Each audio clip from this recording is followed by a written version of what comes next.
Era uma vez.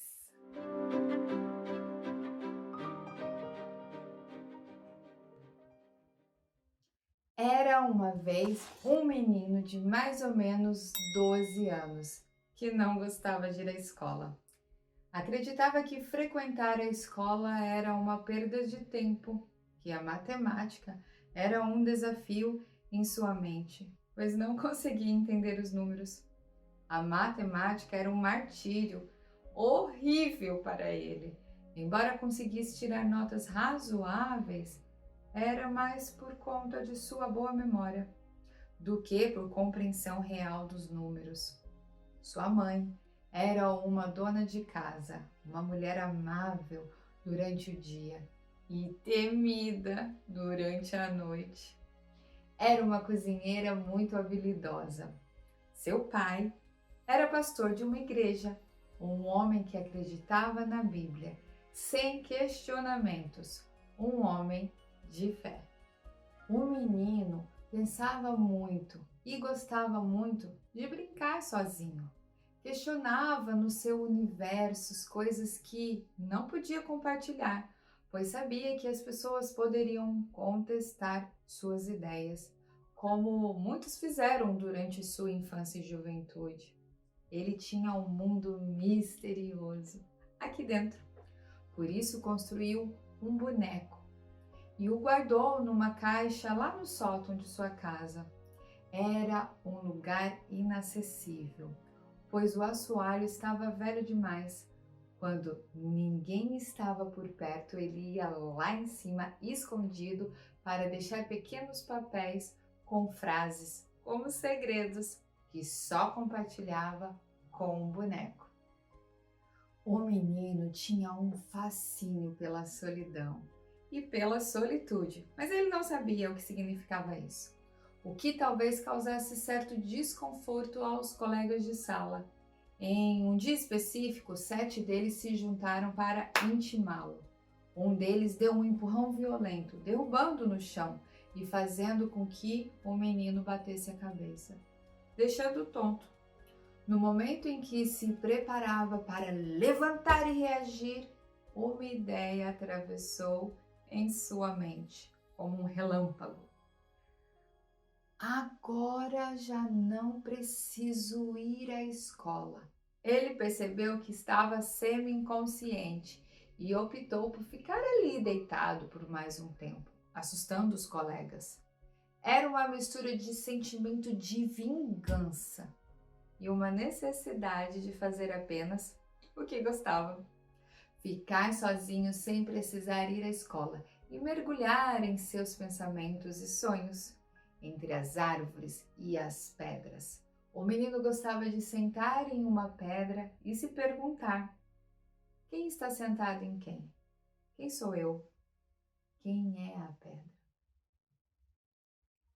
A partir daquele dia, o menino começou a ter desmaios e passou muito tempo sem ir à escola, entregando-se à contemplação da natureza e de seus próprios pensamentos, até que um dia ouviu de seu pai desabafar com um amigo, preocupado com o futuro do menino. Rapidamente ele decidiu retomar os estudos, fazendo as tarefas escolares e dedicando-se aos estudos que o seu pai desejava. Ele gostava muito que o menino estudasse latim, por exemplo, para que ele se tornasse um homem inteligente. Foi assim que ele aprendeu sobre a neurose com 12 anos, observando a somatização do seu próprio corpo. O menino lutou contra os desmaios, desafiando sua própria doença a voltar a estudar. Ele começava a estudar, desmaiava, levantava, voltava a estudar, desmaiava, até que chegou um dia que ele não desmaiou mais. Com o tempo, ele começou a perceber suas diferentes facetas e comportamentos. Havia um menino que não ia bem na escola, mas era obediente, temente a Deus, sempre seguindo os preceitos de seu pai, que era pastor. E havia um homem mais velho, objeto de respeito e veneração. Logo, ele entendeu que vivia dentro dele duas pessoas de duas épocas distintas, sendo duas pessoas completamente diferentes. Num certo verão, o menino foi de barco ao lago com um colega e ficou maravilhado com o céu, o sol radiante e o reflexo do telhado lá na catedral, nos vidros coloridos que existia. Pensou que o mundo era belo, a igreja era bela e que Deus criara tudo aquilo. Sentado em seu trono dourado no céu. No entanto, esse pensamento gerou nele um vazio, uma asfixia, criando o medo de cometer um grande pecado. E qual seria o pecado? Assassinato? Pelo garoto do lado? Não. Para ele, o maior pecado era ir contra o Espírito Santo, o que poderia entristecer os seus pais. Ele começou a ter sonhos ruins e a questionar o pecado. Vindo de uma família boa, com pais obedientes e tementes a Deus, ele vagou em seus pensamentos, até os seus antepassados, chegando a Adão e Eva, como sendo criaturas perfeitas, eles haviam cometido o pecado. Este pensamento o atormentou, fazendo questionar se Deus teria plantado a ideia de pensar mal dele na sua própria mente. O menino parou de rezar e começou a refletir sozinho, tendo pesadelos e uma grande aflição espiritual, por não saber o que fazer. Ele buscava a vontade de Deus, enfrentando a incompreensão de seu pai, que pedia apenas obediência, e o temor de sua mãe, que apesar de compreendê-lo mais que seu pai, também temia sua própria opinião. Ele teve a coragem de pensar que, quando se cumpre a vontade de Deus, está no caminho certo. Ele acreditou que, assim como Deus queria que Adão e Eva fossem seres pensantes, também Deus estava colocando-o à prova de sua fé, exigindo dele algo independente de sua rejeição ou aceitação, baseado na tradição religiosa. Então ele pensou: foi a obediência que me trouxe a graça. A única vontade de Deus é que eu cumpra a sua vontade. Foi neste momento que um menino de 12 anos entendeu o verdadeiro sentido de responsabilidade. Ele refletiu: é a minha responsabilidade decidir se Deus é apenas bom, mas também pode ser um ser terrível.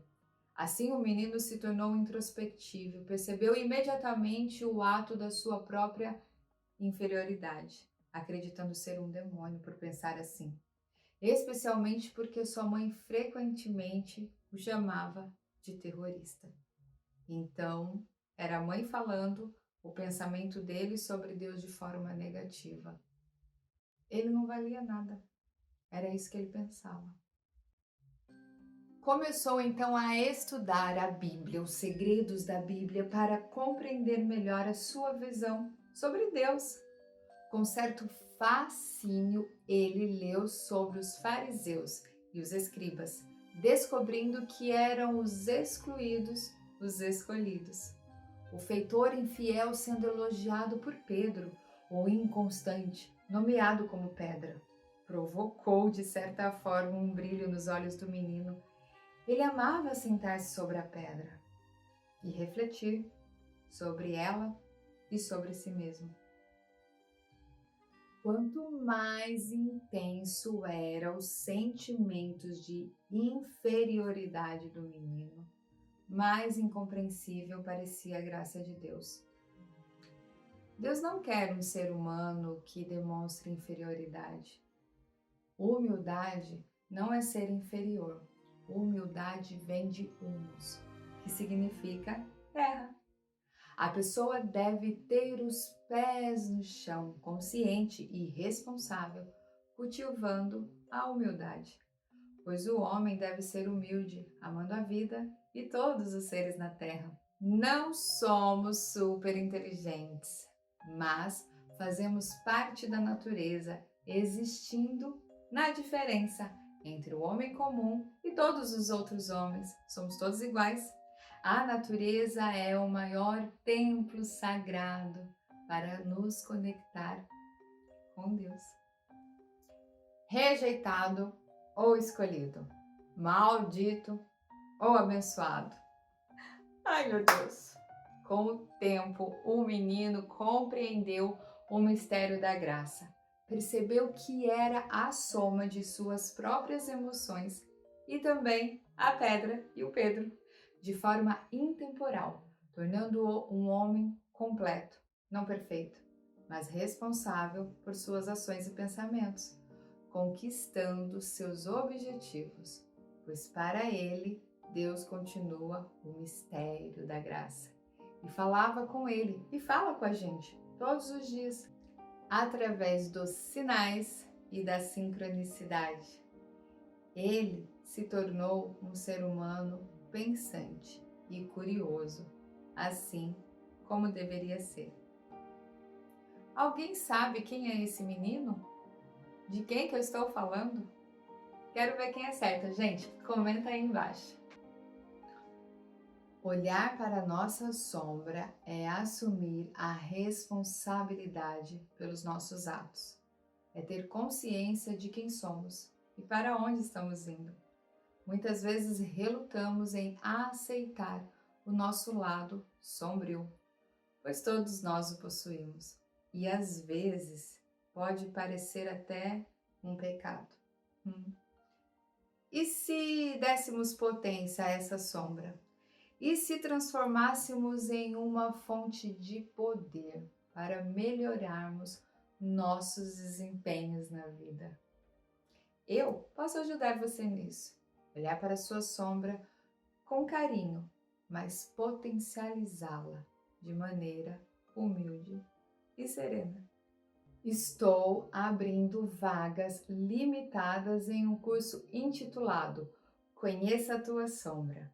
Este curso é um convite para um processo de individuação através da ideia do conectismo, onde você se conectará consigo mesmo e com as outras pessoas para curar em si o que enxerga no outro.